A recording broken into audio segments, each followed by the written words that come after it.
Minumura na nga, tapos pinagtanggol pa. Bakit niya pinagtanggol si Leng Chan de Matos? Eh kasi may pakinabang siya doon, nakakapangutang sila doon eh. Binakapan niya kay, kay Efren Baking. Sabi niya, dapat suspendido yun eh. Si Leng at saka si Thomas Chongson. Ay naku, matindi po yung nangyari nun sa lokal ng Macau. Kumo napapakinabangan niya itong mga kapatid na to, pagka kailangan niya ng pera, nakakapangutang siya. Ayan.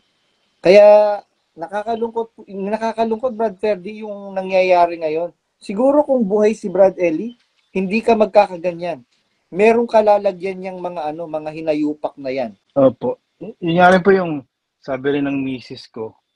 Sabi niya, kilala kita sa pananampalataya. Alam ko kahit ubusan, puyatan, ubusan ng resources, alam ko sasabay ka. Pero bakit ngayon, bigla kang titigil? Mas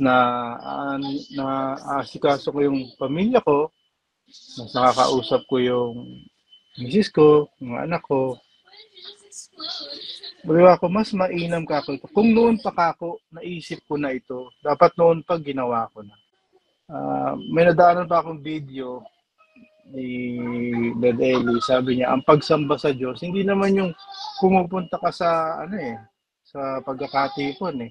Yung paggawa mo ng mabuti sa anak mo, sa asawa mo, sa mahal mo sa buhay, ay form na rin ng pagsamba mo sa Diyos. So, yung mga video na yun, hinahanap ko yun.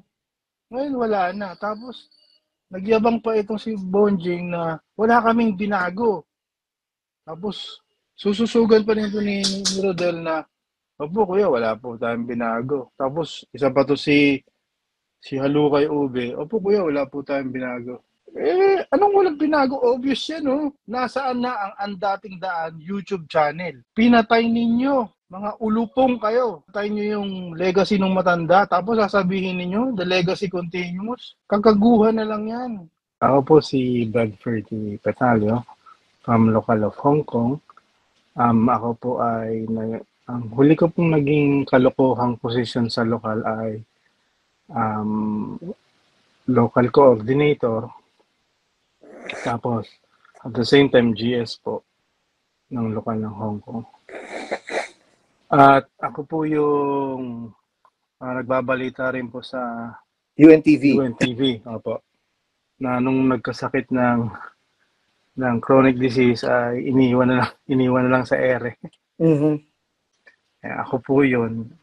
Nag-decide po ako na mag-exit dahil nung na-stroke po kasi ako, nagkaroon ako ng mas mahabang time, saka mas mahabang panahon para mag-imbestiga. Meron din po akong dummy account, yun po yung ginamit ko na pang-research. At din nga nalaman ko na, sabi ko, kagaguhan na lang itong samahan ng MCGI at hindi ko to pwedeng i-grade as iglesia dahil ang alam ko kasing iglesia, nakilala ko ng iglesia is ang nangunguna si Kristo.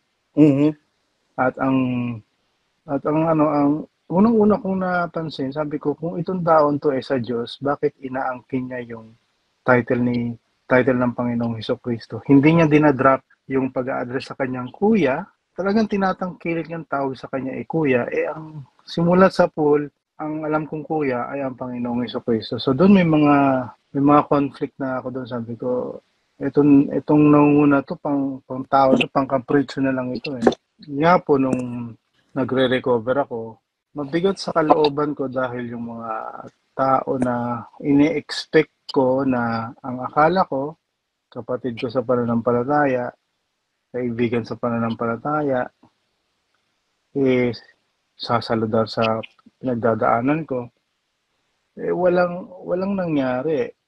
Ang isa pang nangyari niyan, may okasyon dito sa Hong Kong noon na mag-SKAP live, tapos pinapapunta lahat ng miyembro sa lokal. Tapos hirap ako noon. Yan, sabi parang karamihan na yung paliwanag pumunta raw ng lokal. So pinilit ko pong makapunta, kami ng misis ko. Tapos wala man lang, kapatid, dito ka kasi may karamdaman ka. Ang una pong umasikaso sa akin o nag-cater sa akin ay po si Brad Badong. Tinawag ako niyan, Brad Ferdy? Sabi ko, opo, ako po. Tapos sabi, ano nangyari sa'yo? Sabi ko, eto po, na-stroke. Dahil yung itsura ko po noon, panahon na yun, nakita ko ni Badong, ang payat ko po, tapos ang lampa. Tapos sabi ko, kung itong taong ito, walang malasakit sa kapatid, bakit ako tinawag niya? So yung pagtawag ni Badong, nakapukaw ng atensyon sa akin. Sabi ko, hindi ko to kilala tong tao na to, pero kung magmalasakit siya is ramdam ko. Kesa mga kaanib dito sa Hong Kong na parang wala lang. Ganun. So, kwentuhan kami ni Badong, ganyan. Alam ko nung panahon na yun, Brad Badong, wala ka pang, no? Wala ka pa nun mga post eh. Wala pa. Ano pa lang ako noon, Oo. siguro nasa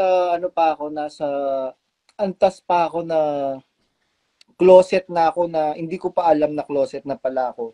Kasi para sa kaalaman po ng mga kapatid, kaya ako nag-work sa Macau kasi napipigating-pigati ako noon sa magulang ni Danya Rason. So nag-chat ako kay Brother Eli. Ingkong, sabi kong ganyan. Mag-work na po muna ako para po matulungan ko yung mga magulang ko. Kahit hindi ako pinayagan ni Brother Eli na mag-work, kasi sabi niya, kaya ko namang tulungan yung mga magulang mo. Ayaw ko namang maging pabigat. So, yun po yung naging Dagdag ko lang po dun sa sinabi ni Brad Ferdy. During the time na tumira kami sa Hong Kong nila Brother Eli, si Brother Ferdy, siya po yung barbero ni Brother Eli sa Hong Kong. Yan, para sa kaalaman lang po ng mga kapatid. At hindi pa nun worker si Brad Nang. Tama, Brad, Brad Ferdy? Opo, hindi pa po siya worker noon. Ang worker yata nun si King Cortez. Opo. Kaya ayun, nung nagkita tayo sa lokal ng Hong Kong, that was 2 years ago if I'm not mistaken. Opo, 2 years ago po. Nalungkot ako nung makita kita na payat ka, tapos matamlay.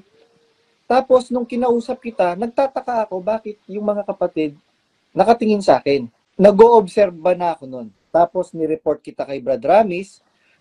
'Di ba? Meron pa nga akong natatandaan mo ba na meron akong pinadala sa iyo na wheatgrass. Ay, opo, napag-usapan po natin yan. Yung nga po nasabi ko sa inyo na hindi dumating sa akin po yung wheatgrass na yun. Pinadala ko yun kay doon sa asawa ni Ramis Naral, kay Sisay, na hindi naman pala nakarating sa iyo. Ngayon, hindi ko alam na meron palang issue na ang nagsuspindi pala sa iyo ay si Ramis. Hindi kasi yun yung hindi kasi yun yung nakagisnan natin na iglesia.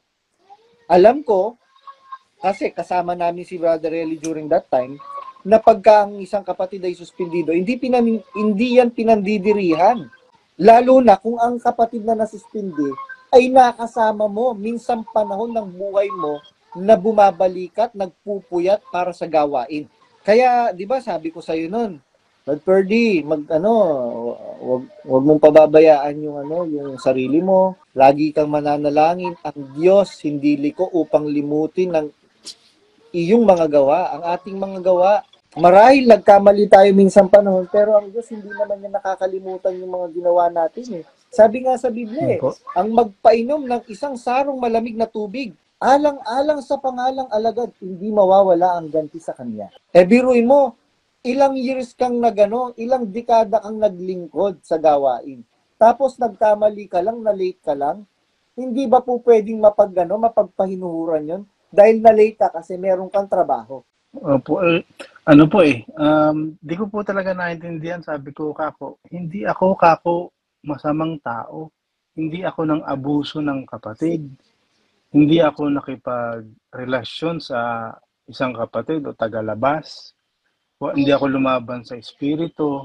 Wala akong major na nilalabag sa doktrina. Tapos sususpindihin mo ako dahil nagkamali lang ako. Ako hindi ito justice. At yung pagkakamali mo, Brad Ferdy, dala ng puyat. Namali ka lang na i-play. Kasi yan po si Ramis, papogi po yan. Basta ang representante niya is dapat good shot yung kanyang paggawa, yung performance niya. So, yung mga nasasakupan niya, yun ang pipressure niya. Nung araw pong yun, wala pa akong tulog dahil meron nga rin po ako hinaharap sa trabaho. Tapos, kailangan ng mag-execute bilang adpro doon sa ginagawang bautismo. Sumablay lang tapos yun na agad yung yung decision. Kaya sabi ko kako, natatandaan ko yung bilin ng matanda na kung sumablay, wag na magbagong puri.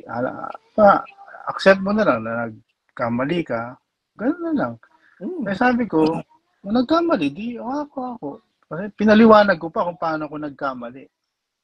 Pinaliwanag ko kung saan ako sumablay. After, kasi kung di ako nagkakamali, yung bautismo no, na ginawa ng linggo. Tapos Martes, sabi niya, nag-text sa akin, sabi niya, Brad, wag ka na po munang gumanap ng anuman tungkulin sa adpro. Yun, ang bigat sa akin nun kasi nag-adpro po ako after 2 years ko maanib. Tapos hanggang 2022. So most probably around 20 years. Hindi ko naman, ang simula po kasi na pag-adpro ko, hindi ko naman sinunggab yung sarili ko. Siguro po nakita nila ng marunong sa computer o gamitin natin ito o ganyan. Yung pagpupursige dahil nga sa salitang paglilingkod, nagpilit ka, yun tapat na tapat kong ginawa yun. Tapos sa simpleng mali na pwede mo naman i-considera, ang kapalit suspension. Sabi ko. Alam mo ba, Bradfordy, tingnan po ninyo kung gaano kaano itong si Ramis Narala. Noong time na nagkagulo ang mga officers sa lokal ng Macau, minumura na nga siya ni Lengleng Chan de Matos. Minumura na nga, tapos pinagtanggol pa. Bakit niya pinagtanggol si Leng Chan de Matos? Kasi may pakinabang siya doon, nakakapangutang sila doon eh. Binakapan niya kay Efren Baking. Sabi niya, dapat suspindido yun si Leng at saka si Thomas Chongson. Ay naku, matindi po yung nangyari nun sa lokal ng Macau. Como napapakinabangan niya itong mga kapatid na to, pagka kailangan niya ng pera, nakakapangutang siya. Ayan. Kaya nakakalungkot Brad Ferdy yung nangyayari ngayon. Siguro kung buhay si Brad Ellie, hindi ka magkakaganyan. Merong kalalagyan niyang mga hinayupak na yan. Opo. Yun nga rin po yung sabi rin ng misis ko. Sabi niya, kilala kita sa pananampalataya. Alam ko kahit ubusan, puyatan, ubusan ng resources, alam ko sasabay ka. Pero bakit ngayon, bigla kang titigil? Sabi ko na sa misis ko na pagod na ako. Nakita ko yung yung mali kako. Dati kukonsiderahan ko pa, matitiis ko pa, pero kako ngayong pagkakataon na to, sobra hindi po pwede ito. Kaya nag-decide na ako na tumigil na at hindi na nga po magpatuloy. Ngayon po, exeter na ako. Mas maligaya mga kapatid. Mas may time ako sa sarili ko, sa pamilya ko. Yun po. Tapos may mga exeter din dito sa Hong Kong na nagulat sila na nag-exit ka na. Sabi ko, opo. Kasi ganito, ganyan. So sabi, hindi ko na-expect na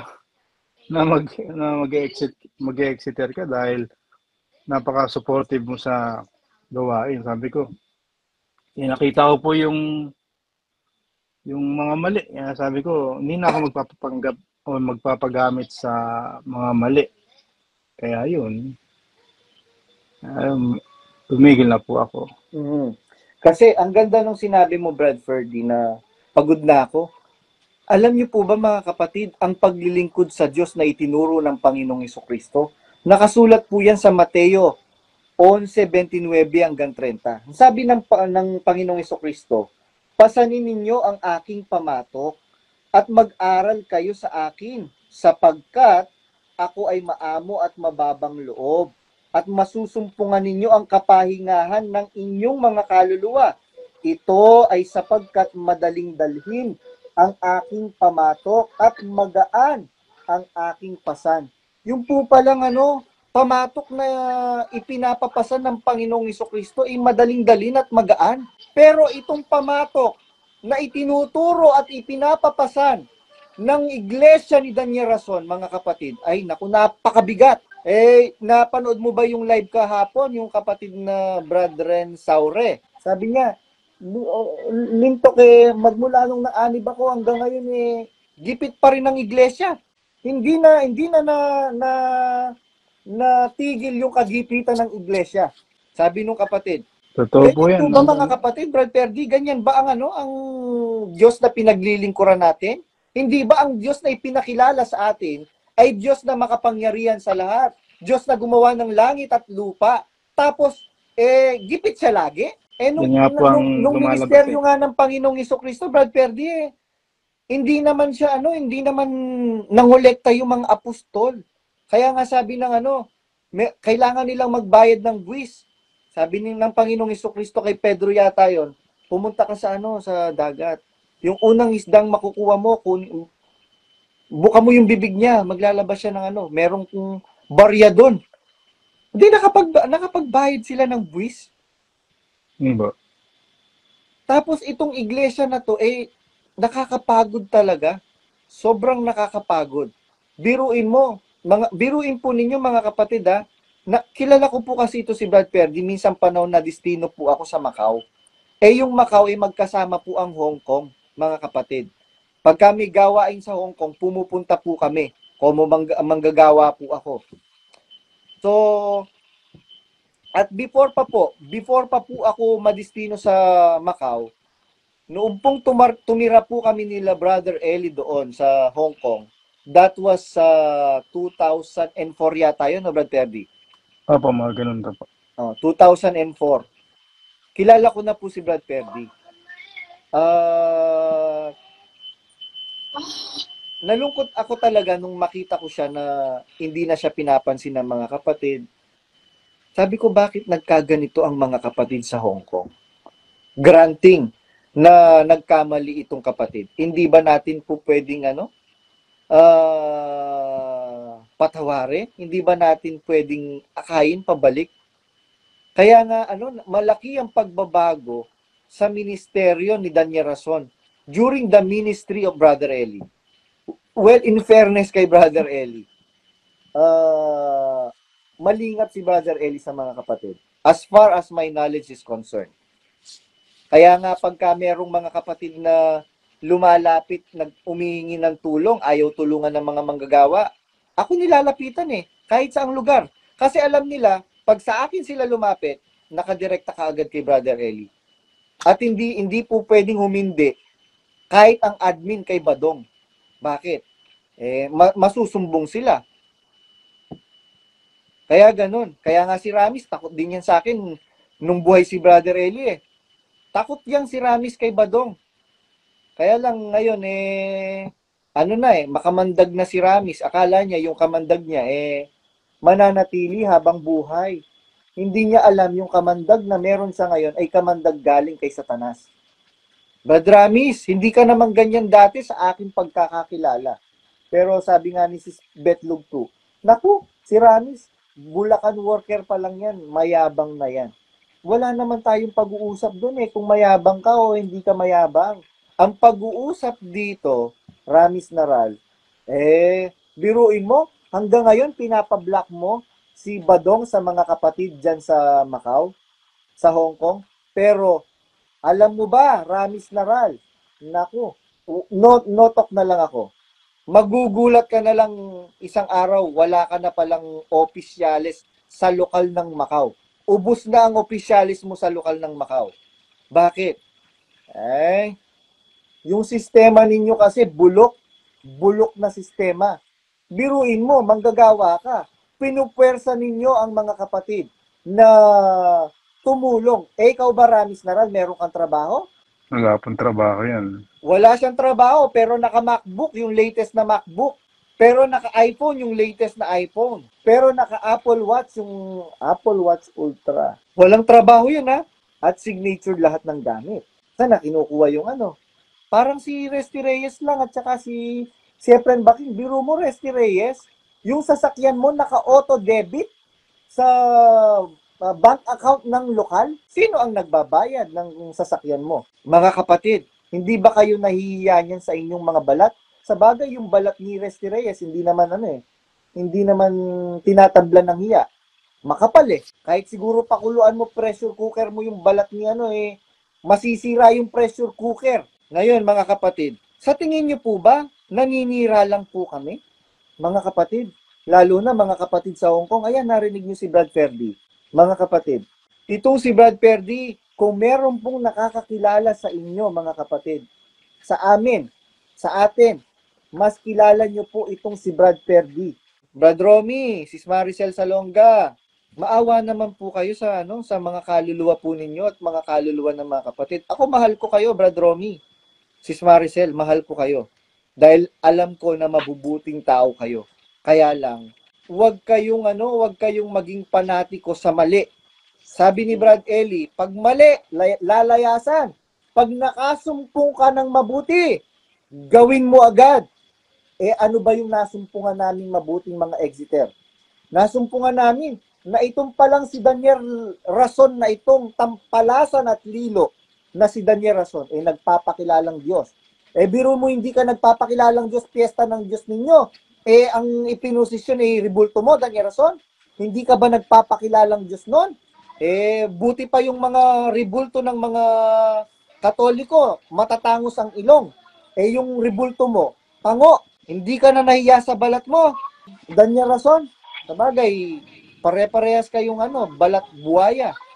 Kahit pakuluan sa pressure cooker, masisira ang pressure cooker. Sabi nung pressure cooker siguro, hiyang-hiya naman ako sa inyo.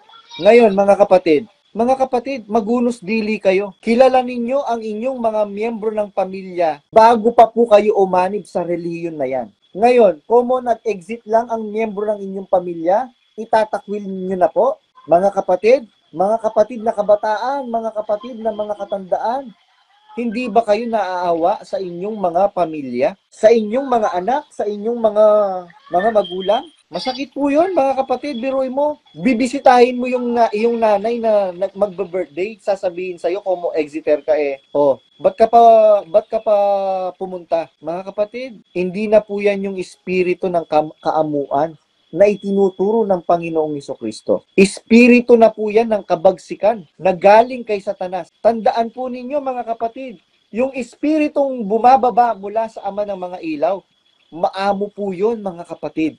Bakit po ngayon ang espiritu ng MCGI ay mabagsik? Mag-assess po kayo, mga kapatid. I-assess po ninyo ang inyong mga sarili. Ngayon, nasasaktan kayo sa mga sinasabi ni Badong? Kasi truth hurts. Pero tandaan po ninyo, mga kapatid, ang katotohanan ang magpapalaya sa inyo. Tanggapin nyo lang po ang katotohanan, mga kapatid, na hindi talaga sugo ng Diyos si Daniel Rason, mga kapatid. Si Daniel Rason po ay sugo ni Satanas. Yan po ang katotohanan, mga kapatid. Kaya nga po, di po ba, inahamon ko po siya ng maginoong debate. Ay, saglit. Mali yata yung termino ko, Brad Ferdy, na maginoong debate. hindi aakma yung terminong maginoong debate kasi hindi naman maginoo si Daniel Rason. Ang gusto nun, di ba, yung debating walang tibuan, yung mga debate ng mga bading. Pero alam mo, yung mga bading, yung mga bakla, ay naku, hindi yan natatalo sa debate. Maghanap ka ng baklang nakipagdebate na natalo, ay naku, matatalino ang mga bakla. Kaya, naku, Daniel Rason, sige, magpakalalaki ka, Daniel Rason. Akala ko bang lalaki ka? Bakit takot ka na harapin mo si Badong sa isang maginoong debate? Sinasabi ko na nga sa'yo, Daniel Rason, na isang talata lang ang gagamitin ko, gamitin mo na ang buong Biblia. Wala akong ibang gagamiting ibang talata. Bakit ka takot, Daniel Rason? Kasi nga, hindi ka naman totoong sugo ng Diyos, Daniel Rason. Biruin mo, sugo ka pala ng Diyos. Ayaw mong magpatanong. Samantalang nung buhay, si Brother Eli Soriano, sabi niya, pagka ang isang mangangaral ayaw magpatanong, sa demonyo yan. Ngayon, sino ang nagsabing sa demonyo ka? Yung tiyuhin mo na naghalal sa'yo, Daniel Rason. Sinong nagsabi na sa demonyo ka? Tiyuhin mo yung nagsabi. Kami ba, mga kapatid? bakit ayaw i-play ni Daniel Rason yung mga video ni Brother Eli? Kasi once na na-play yung mga video ni Brother Eli, sa pool lahat kay Daniel Rason.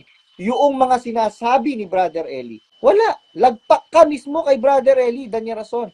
Kaya tingnan po ninyo selected lang po mga kapatid. Very selective po si Daniel Rason when it comes to playing Brother Eli's video. Ano po yung mga piniplay lang niya? Mga kapatid, ang sino mang kalaban ni Brother Daniel ay kalaban ko. Oh, yun lang ang mga piniplay ninyo, di ba? Yung patungkol sa'yo, Daniel Rason. Pagka pupurihin ka, ipi-play ninyo. Pagka maaapakan ka na, ayaw nyo nang i-play. Bakit? Kasi takot ka sa sarili mong multo. Bakit? Kasi ikaw ay multong bakla, Daniel Rason. Ay, hindi pala multong bakla. Multong bakla.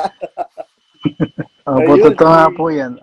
May dagdag ko lang po. Nung linggo po na hindi na ako dumalo, then nag-browse lang po ako sa PC, may nakita po akong video na shinare po ng isang kaanib, umaring Exeter din siya, nang sabi, kapag ang mangangaral mo ayaw magpatanong, magpapayaman, sa demonyo yun. Dinire-share ko, wala po akong dinagdag.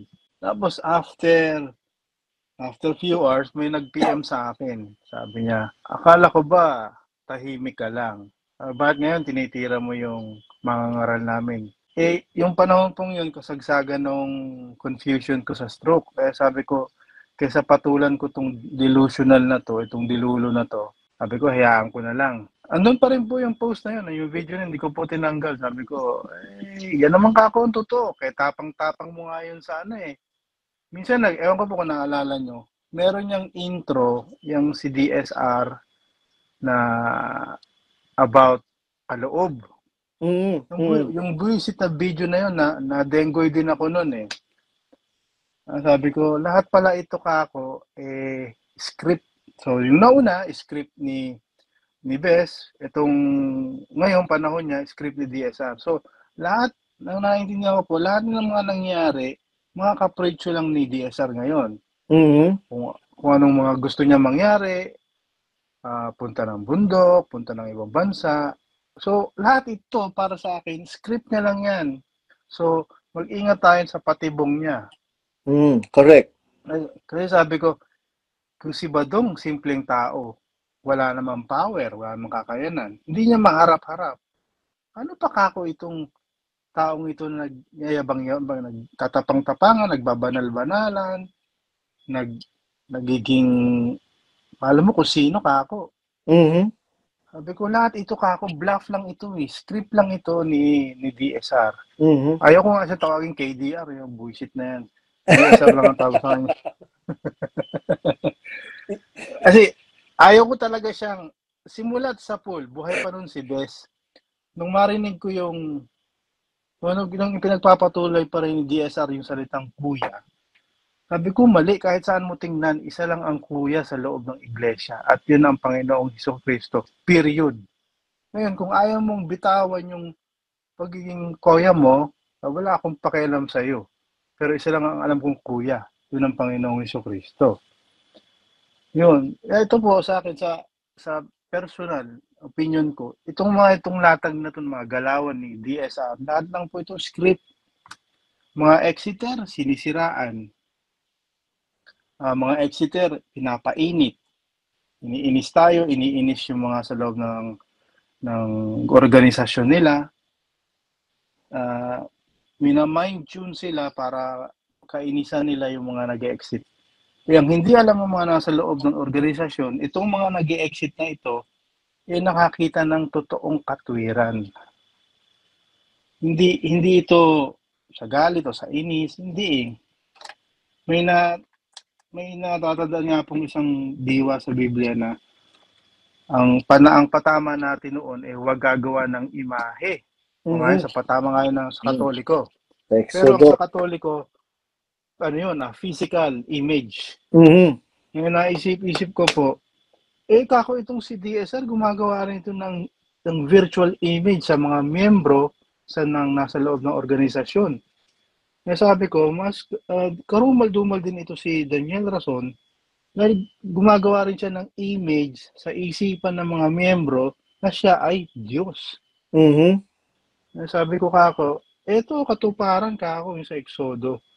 Na yung si DSR ay sa demonyo rin to. Kung ang Mhm. Katoliko, physical na Correct. gumagawa ng rebulto, si DSR, isa rin sa demonyo na gumagawa ng imahe, pero virtual. Yun. Pag, pag nag-iisa ka, nag-iisip, nagse-self-reflect, maraming pumapasok na isipin. So, iintindihin mo, ganun po. Kung natatandaan niya po, ang bili ng matanda, wala na tayong gagawin. I-play na lang yung mga paksa. Correct. Tandang-tanda ko yun. Opo, tama. Sabi ko, i-play mo na lang pala yung paksa. Bakit ngayon, simpleng paksa, hindi mo man lang ma-deliver ng maayos sa Mm. isang simpleng miyembro? Ano ba naman yung hirap na mag-click ka na lang ng play, tapos, mag-play, ano yan ng matanda? At tama yung sinasabi ni Brad Badong o yung nabanggit ni Brad Badong, kapag ang boses o ang video ni Brad Eli ay ipinlay, 100% ng kapatid kay matanda, kay bata, makikinig. Pero, pag si DSR ang tumayo sa pulpito, script lang yan. At ang isang kinaiinisan kong personally and spiritually, kapag ang isang talata sa Biblia ipinipihit ni DSR para pumanig sa gusto niya. Kapritsyo niya lang yon. Ngayon, ang gagawin niya, binasa ko sa Biblia, binabasa ko lang ha, wala akong binabago. Wala kang binabago, obvious na pinipihit mo yung talata eh. So, itong mga miyembro sa loob, binasa lang sa Biblia. Tapos, sasabayan pa ng mga tsuwari-wari-wap na Halukay Ube at saka ni Rodman na, kuya, binasa nyo nga lang po, wala naman pong binago. Pero kung paano nyo i-deliver yung talata, pinihit nyo na. Sabi ko, wala na to. Ano tong organisasyon na ito? Erase na to ako. Lokohan na lang ang magtigil dyan sa loob na yan. Lokohan na yan. Ewan ko, parang ako po yun, yung nadaanan ko nga po sa Exodo. Kung ang Katoliko gumagawa ng physical image, bawal yun. Ikaw yung gumagawa ng virtual image sa isip ng isang tao, kako pareho lang din yun sa ginagawa ng Katoliko.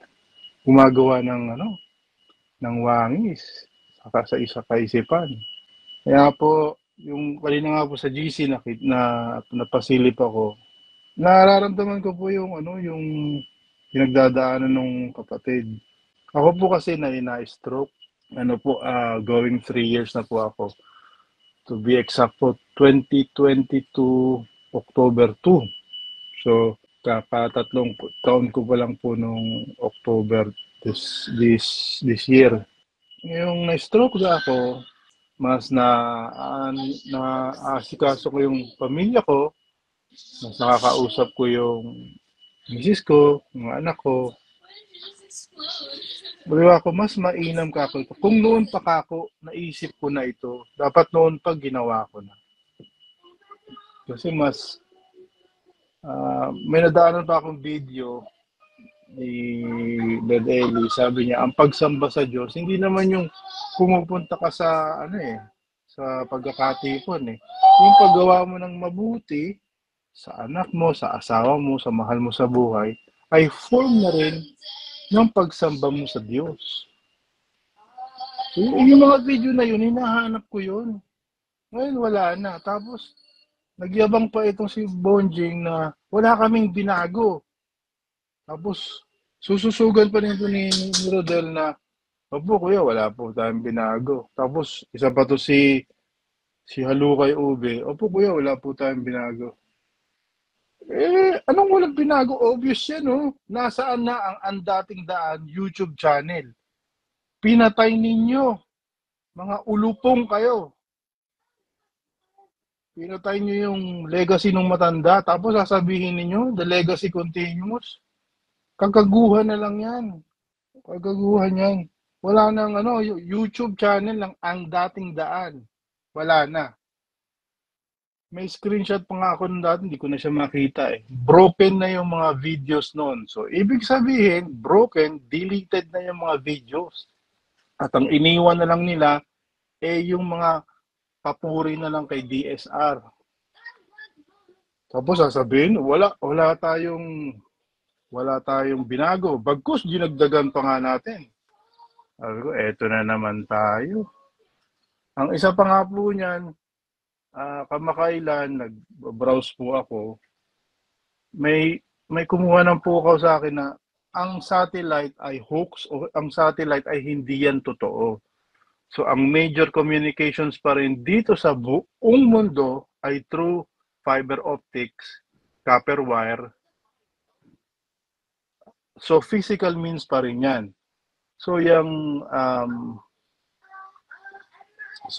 satellite na yan ay hoax lang yan. Sabi ko, kung ito ay totoo yung sinasabi ng isang documentaries, sabi ko, masundan nga kako. Yun, napatunayan nga na ang mga satellite ay hindi yan totoo o hoax lang yan. Tapos, may nag-post na, ito si Kira Yamamoto ba yun? Yun yung makulit na sinusundan ko. Pinost niya nakalimutan ko na yung sinabi niya. Basta sa madaling salita, nabudol tayo. Sabi ko, hindi na ako magtataka na nabudol kami. Dahil nga doon sa napanood tong video na ang mga satellite ay hindi yan nag-exist at walang makapagpapatunay niyan na meron tayong satellite transmission. Ang katunayan po nga niyan, mismong ako, nagpunta po ako ng Brazil at tumayo ko doon sa may Brazil Broadcasting Center nila at wala po ako nakitang satellite transmission. So, akala siguro nila, titingin-tingin lang kami doon. Pero tinitingnan ko yung, ang nakasabit lang po doon sa taas ay mga parabolic dishes na sabi magta-transmit daw ng broadcast papunta sa mga footprints ng mga satellite. Pero tinitingnan ko po yung mga gamit sa loob ng equipment ng data room nila. Wala po akong makitang mga satellite eme na mga gadget. Sabi ko, wala ito, budol na talaga to ako. Lokohan na lang ako ito.